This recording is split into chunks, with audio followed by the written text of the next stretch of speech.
Continuation, the second video of the first one. UG chapters of English affiliated to BCU, 4th Sem BCA. Dear students, this is the second video, the continuation of the lesson The Ramapura, written by Kent Anderson.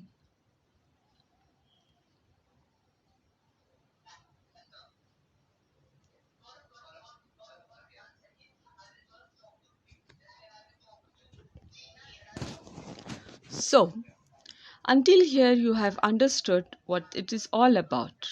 Dense forest, hilly mountains, thickets, river flowing by, tea planters and tea gardens, and definitely bison, elephant, and our tiger. So here we will proceed further after the tiger, the wounded tiger, who takes away the girl and kills. So what happens next?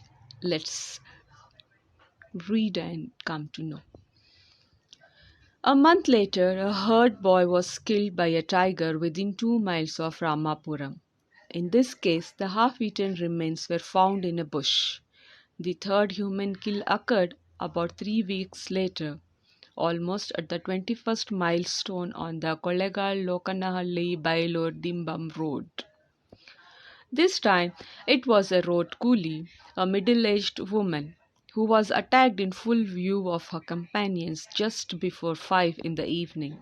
She had stopped work for a few minutes and had gone some errands in the jungle when a tiger pounced upon her as if from nowhere and carried her away. She had screamed frenziedly, and those who were in the vicinity had clearly seen the tiger. It had a scarred face and no left eye or ear.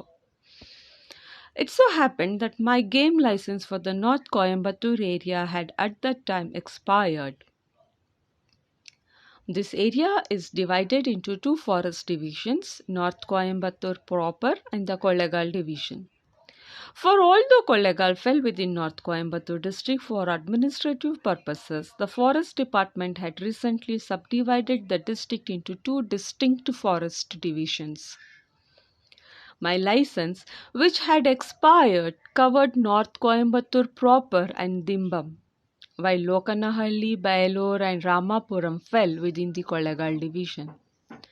I had intended renewing my old license and was about to send the required fee when I read in the newspapers about the latest outrage committed by this tiger. That decided me, and within 10 days privilege leave at my disposal, I left Bangalore early in the morning, reaching the forest department office at Kollegal, 87 miles away. Even before it had opened for the day, it did not take me long to get the required shooting license and all available information regarding the tiger.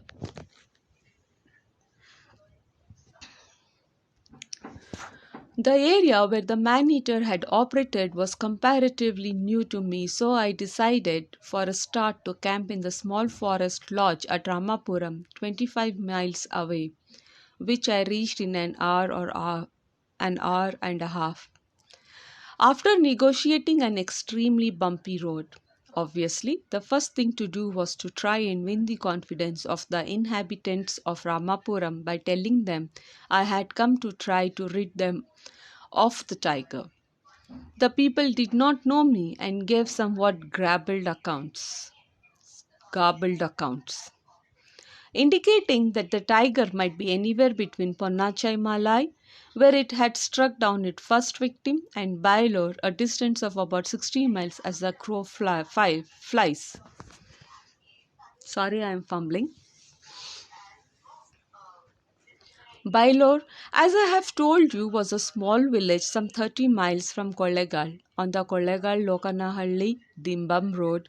Thus, I could either return to Kollegal by car and motor, thence to Bailur, or I could leave the car at Ramapuram and cover the third side of the triangle by walking from Ramapuram to Bailur, a distance of nearly 19 miles.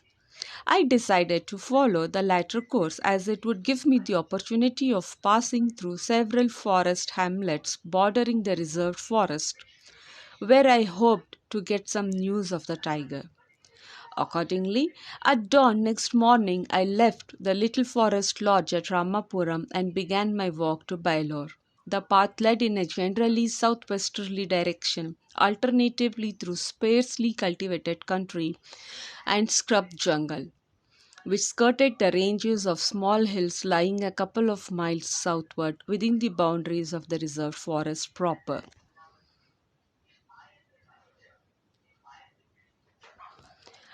I passed a few hamlets, but all the inhabitants were either indoors or squatting at the entrances of their huts.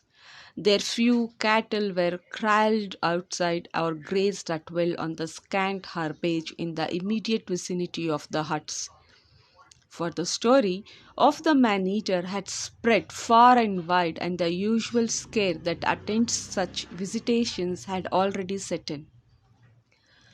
I walked slowly, making inquiries wherever possible. Almost all the Sholagas inhabiting these hamlets reported that they had heard a tiger roaring in the vicinity, either the previous night or within the past 22 hours. At one spot, I was shown the clear pug marks of a tiger as it had crossed a recently plowed field just 100 yards from the owner's hut.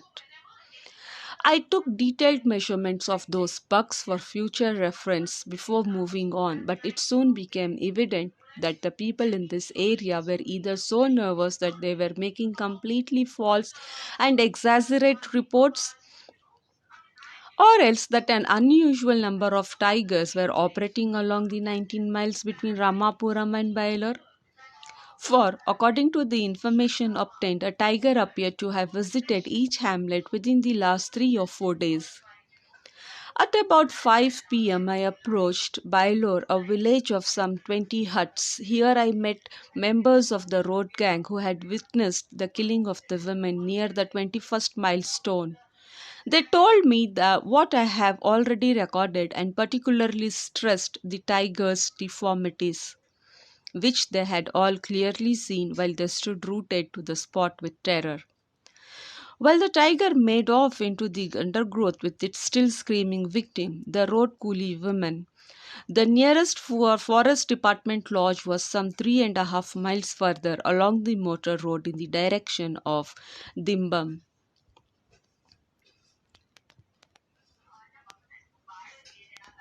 The reserve lay both sides of the road. It was now 5:30 p.m. and I knew that night would fall in an hour, so I covered those last 3.5 miles at a brisk pace, reaching the little forest bungalow shortly before dark. The sun had gone down behind the towering range of the Biligiri Rangana hills, which lay some 3 miles west of the bungalow, and the twilight calls roasting peacock roosting peacock. It's not roasting, right? It's roosting. Peacock and jungle fowl welcomed me. Roosting is the sound made by peacocks and the birds. Jungle fowl welcomed me as I sank into an old broken armchair, which I dragged onto the veranda. The distant challenge of a somber stag descending the western range was music to my ears as it floated across the dense valley separating the bungalow from the foothills. The myriad treetops of this valley were like a dark carpet in the deepening twilight. Scarcely half an hour had passed before total darkness prevailed, punctuated by the incensed flicker of a million fireflies. They floated everywhere like tiny elfin spirits in the gloom, carrying their lanterns of pinpoint brilliance to every bush, treetop in the vicinity.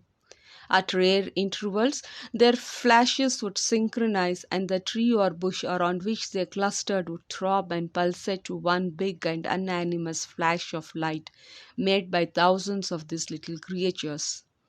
The blackness of the jungle night would disperse before a phosphorescent and ethereal glow, but only for a moment until that rare interval of synchronization occurred again. I hope everyone wishes to see the fireflies. If so, dare to venture into the reserved forest for hiking.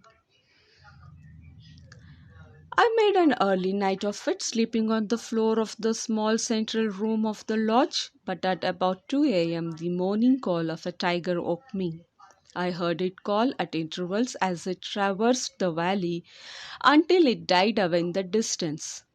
Early morning found me back in Bailor village where I enlisted the help of two local shikaris and purchased three young bullets for bait.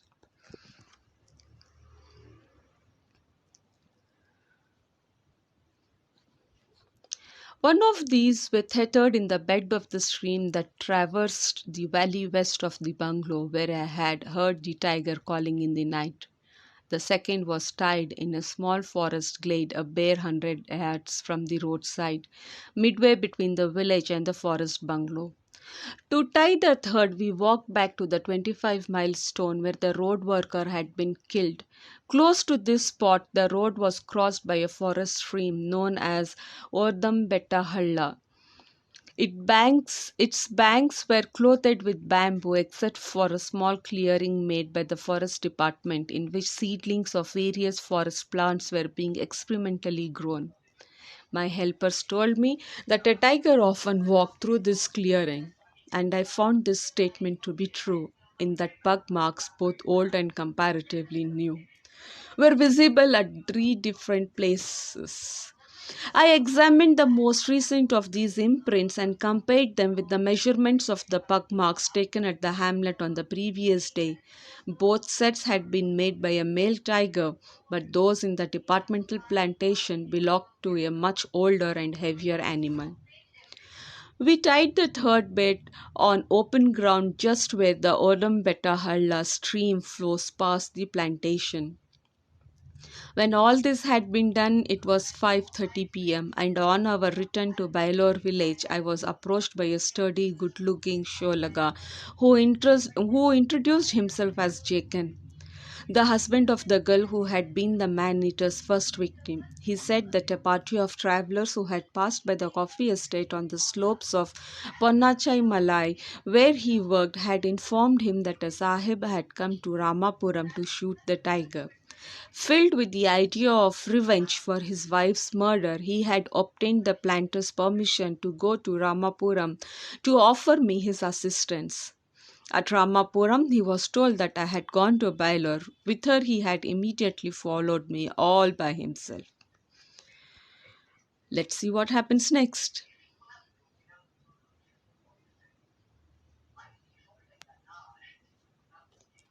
I thanked Jaken for his offer and the trouble he had taken to find me and immediately recruited him as my personal helper.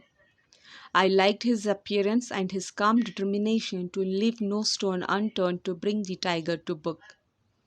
Jaken smiled army acceptance and thanked me in turn, but he staunchly refused to accept any payment. Indeed, he made it abundantly clear that this was the condition of his offer. I returned to the forest lodge, instructing Jaken and the other two helpers to make an early start next morning and visit the bait near the 21st milestone. For myself, I would visit the other two baits. This I did next morning, first visiting the bull tethered on the stream bed in the valley, then the bait that was tied midway between the forest bungalow and Bailor village. Both were unharmed, and no traces of pugs were to be seen in any sand that existed near the spots where they were tied. I then walked the remaining distance to Bailor village, where I awaited the return of my three scouts. Within an hour, they arrived to tell me that the third bait was alive.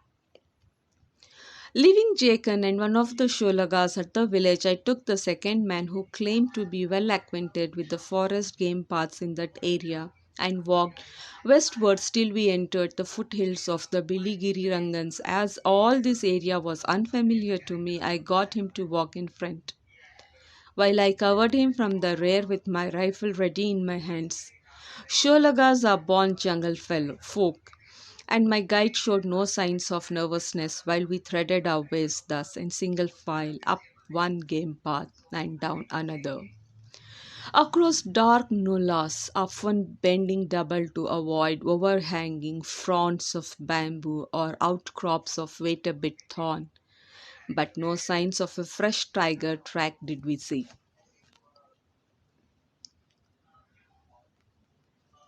A large male panther had crossed at one spot and at another spot a female accompanied by her cub. But it was evident that the tiger we were looking for had not passed that way.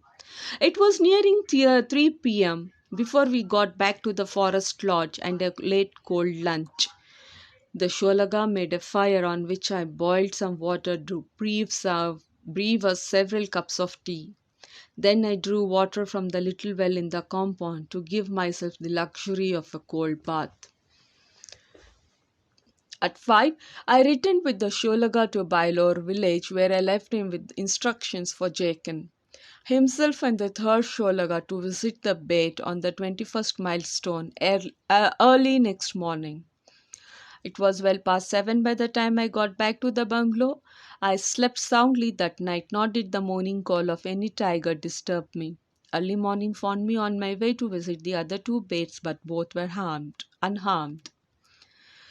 Returning to the forest lodge, I ate a frugal meal and then walked towards Bailor, carefully watching the road of pug marks. No tiger had passed that way, and 9:15 a.m. found me awaiting by henchmen.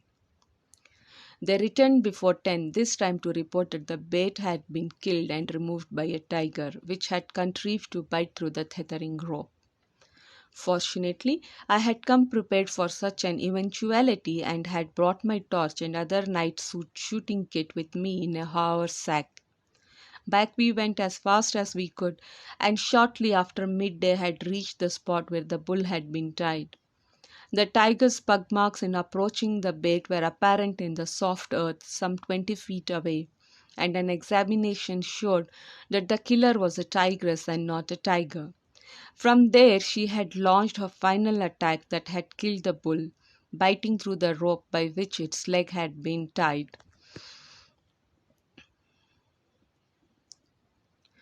We could not know how far the kill had been taken, so I told my companions to wait for me by the 21st milestone till 3 p.m. While I would follow the drag mark, if the dead bull had been taken for some distance, I would try to build myself a hideout to await the return of the tigress and would make it an all-night affair. Under such circumstances, I would not be back. I would not be back by 3, and they were to return to Bailor. On the other hand, if the tigress had dropped the kill not far away, I would return to my companions and get them to put up a proper machan. I found the tigress had half dragged the kill for the first 200 yards, by which time she had got clear of the bamboo jungle that grew on the lower land and in the vicinity of the stream. Then she had encountered some heavy lantana undergrowth, which had obviously been an obstruction to her passage. Encumbered as she was with the dead bull, here she had evidently slung it over her shoulder, as tigers sometimes do to carry their kills, and it then became extremely difficult to follow the trail. The dragging hoop or the horns of the bull had here and there broken a twig, and these were the only visible signs of passage. The carpet of rotting vegetation and fallen lantana leaves effectively did away with any hope of finding bug marks. Necessarily, the going was also very slow, nor did I like the situation at all, as almost my whole attention had to be given to following the trail, which prevented me from being fully on my guard against a sudden attack. Finally, the lantana gave way to more open forest, sprinkled liberally with trees and a carpet of the dwarf date palm. Twice I came across the spot where the tigress had laid down her burden and then picked it up again. It was now evident that she had some particular destination in view, most probably a lair where she had cubs to whom she was taking the meat.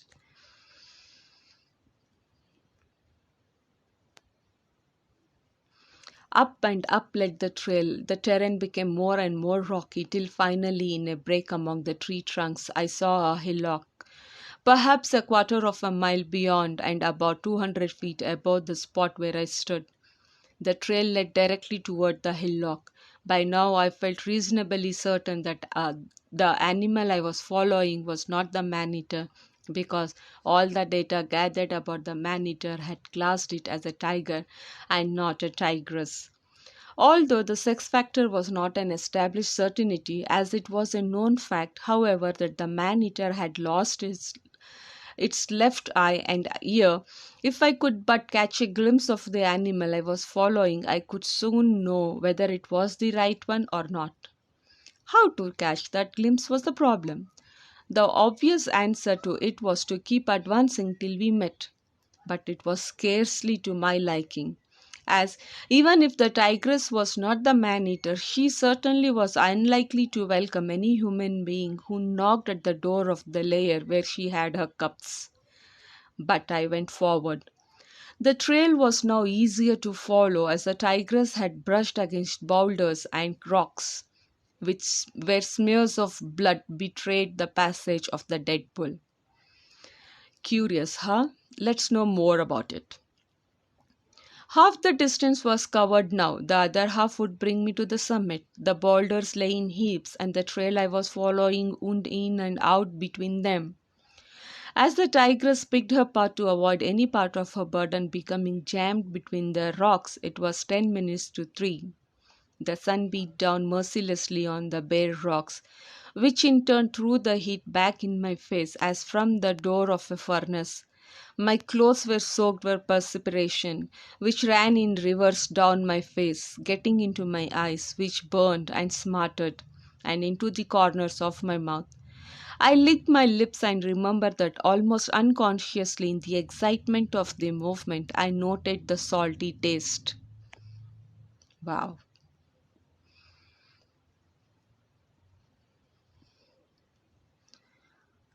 He is trying to show us the picture through his words. Just try to imagine.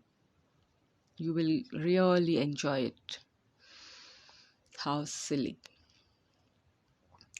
My rubber boots made no sound as I negotiated the heated rocks. One corner after another was turned, and at each turn I knew what lay beyond. Then I came upon a shelving rock which met the rising ground at an angle of perhaps 300, forming a shallow recess rather than a real cave. Two large balls of russet brown streaked with black white underneath were tumbling over one another in a vigorous game of catch as catch can. They were two tiger cubs and they were playing. I stopped in my tracks, the only movement being an imperceptible cocking of the rifle with the faintest of clicks, but it was enough. Although they were only cubs, generations of instinct were behind them. They stopped playing, disentangled themselves, and looked at me in alarm.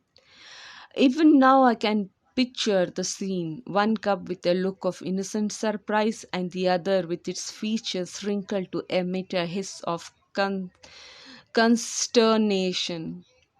That hiss was a signal for all hell to break loose, for it awoke the tigress who was sleeping.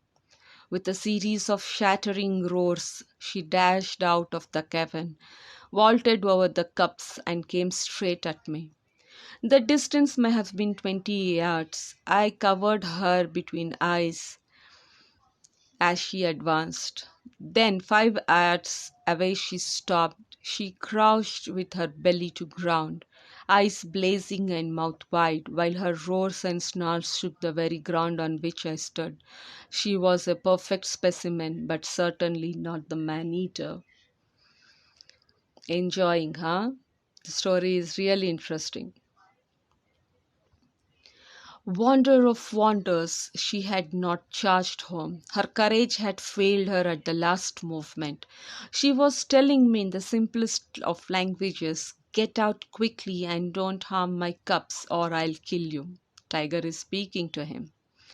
I was glad to oblige. Step by step, I retreated backwards while never removing my eyes from hers, never allowing the rifle sights to waver in the slightest.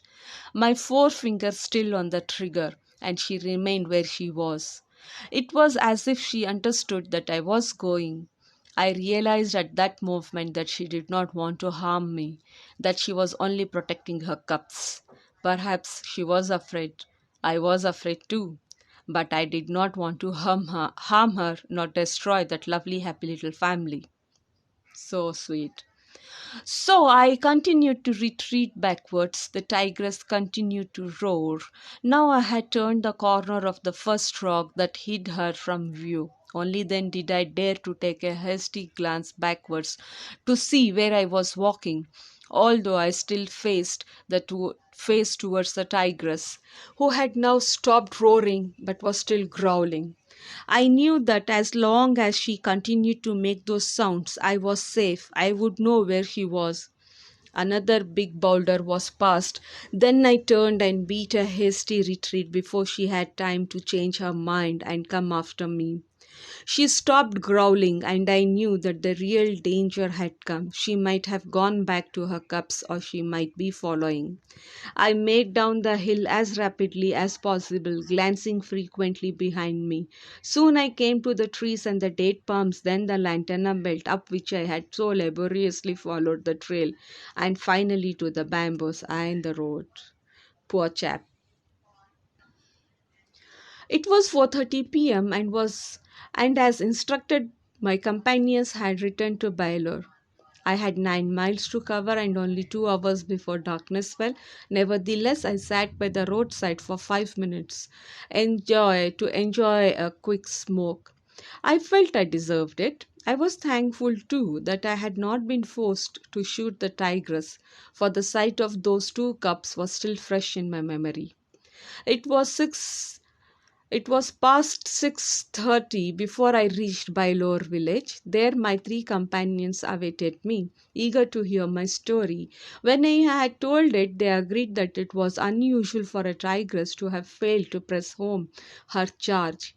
Darkness had set in by the time I left the little village on the last lap of my journey to the forest bungalow. But as one of our baits was tied at a point about halfway between the village and the bungalow in a glade not far from the road, it occurred to me that I would pay it a visit. Why this idea came to me, I cannot tell particularly, as I had already looked at it that morning on my way to Baylor. It was an impulse, a tide.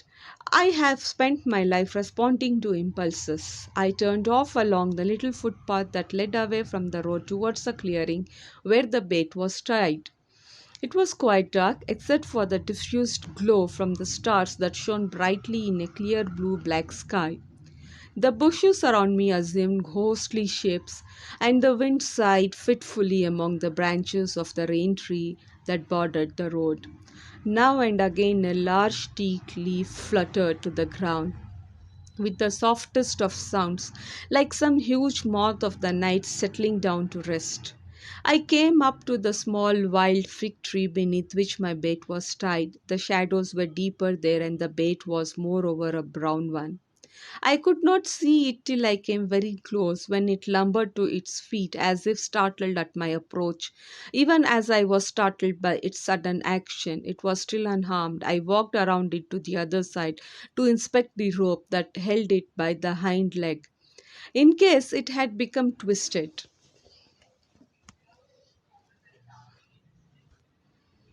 Very interesting, right?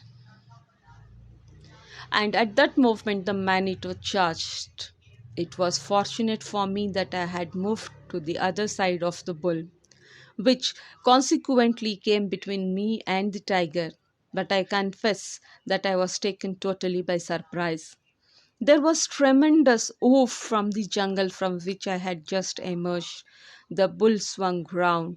I leaped behind it, with my back to the trunk of the fig tree, almost tripping over the tethering rope. A huge grey shape vaulted onto the back of the bull, which collapsed beneath the sudden weight. But the tiger had not seized the neck or throat. It had simply leaped upon the bull in order to reach me beyond it. Luckily, in falling, the bull ruined the tiger's spring, which otherwise would have followed within a split second. The tiger was extricating itself from the heaving body of the fallen bull when my bullet smashed between its eyes. Convulsively, it twisted backwards, still lying across the bull, which now staggered to its feet with the tiger over its back, the head and forequarters sagging forwards. Automatically and without thinking, I fired my second shot at a spot which I judged to be behind the tiger's left shoulder. The bull collapsed. The tiger rolled off the bull and towards me as my third shot took it in the throat. The bull never moved.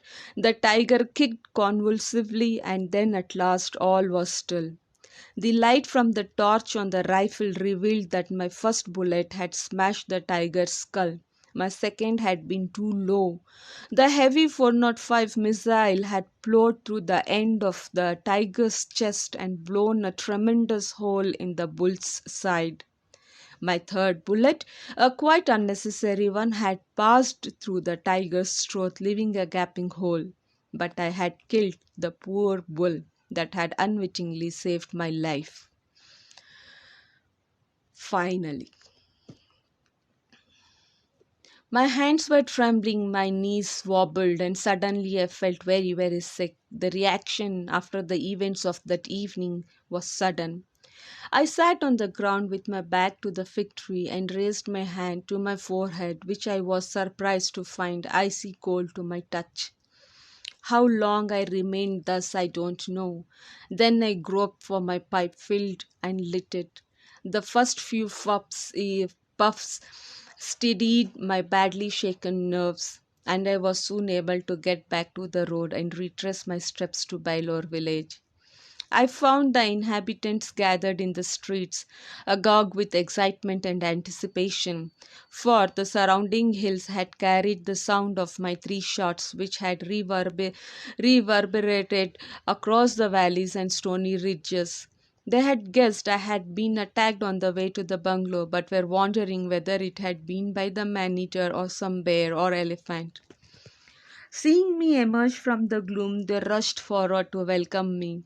My three servants swelled to the fore. I sat down by the roadside and told them the story. Gasps of amazement and incredulity broke from their lips, to be followed by congratulations and a fervent expression of thanks for my safety. A chatty of fresh hot milk was set before me, and a bunch of bananas. As gifts go, it was not much, but it conveyed the heartfelt thanks of the villagers.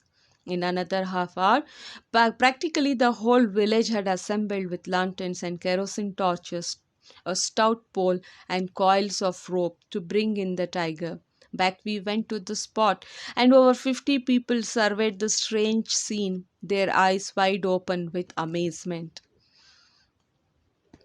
Jacob was specially pathetic to watch. With his knife, he started to stab the dead tiger, to my dismay, for he was doing further damage to the skin already well nigh ruined my bullets.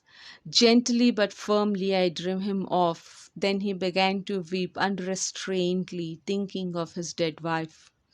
The deep hearted weeping of a strong and brave man is not pleasant to witness, it is infectious, and I felt a strange jump rising in my own throat, a lump which refused to subside for quite a time.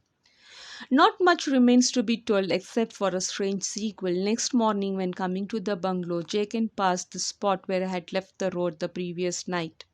50 yards further on, he decided to answer a call of nature and stepped behind a star plum bush for the purpose. There he discovered for the first time that the tiger had been lying in wait for me the previous night. Evidently, it had been in the vicinity and had either seen or heard me approaching along the road. Jacob told me what he had discovered, and I walked back with him to check it for myself. I found what he said was true. There, clearly impressed on the soft sand, were tiger's pug marks, while the soft grass and rank weeds beneath the star plum bush were still partly flattened by the weight of the tiger's body, although more than 12 hours had passed since he had lain there in ambush, awaiting my approach. Yet, some people tell me that there is no such thing as providence, a guiding spirit, intuition, or a sixth sense. Call it what you will. I find it more difficult to understand the disbelievers than understand providence itself.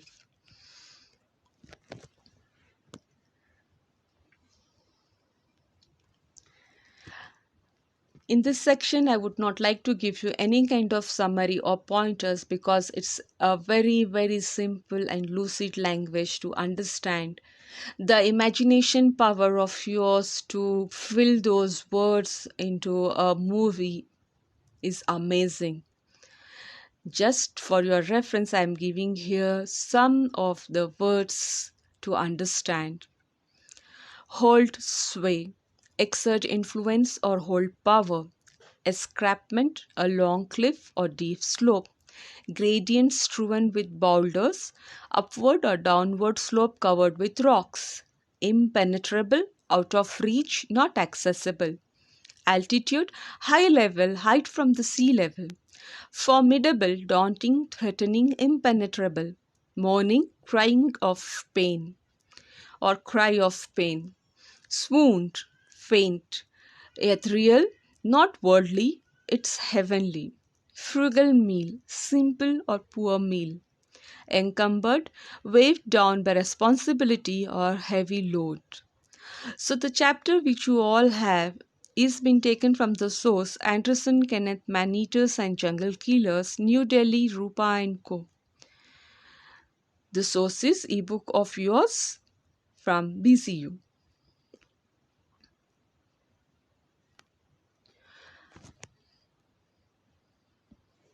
Keep guessing, there are some pointers as well. The Ramapuram Tiger is a story written by Kent Anderson. The story is about a ferocious tiger who had killed half of the district of Coimbatore. The story unfolds the plans that the villagers make to get rid of this man-eater. Anderson has narrated with much observation what made the tiger a man-hunter. The first person that he killed was the Sholaga wife named Jakin. He killed her because of the trap that was set by her husband, which injured him, and as a revenge, the tiger hunted the woman. After this, he became a man eater and killed half of the district. At the end of the story, in an attempt to save himself, Anderson shoots the tiger in his throat, and all the villagers thank for that. For further interpretation, try to read more on brainly.in. Signing off, Alia Nas. Stay home, stay safe.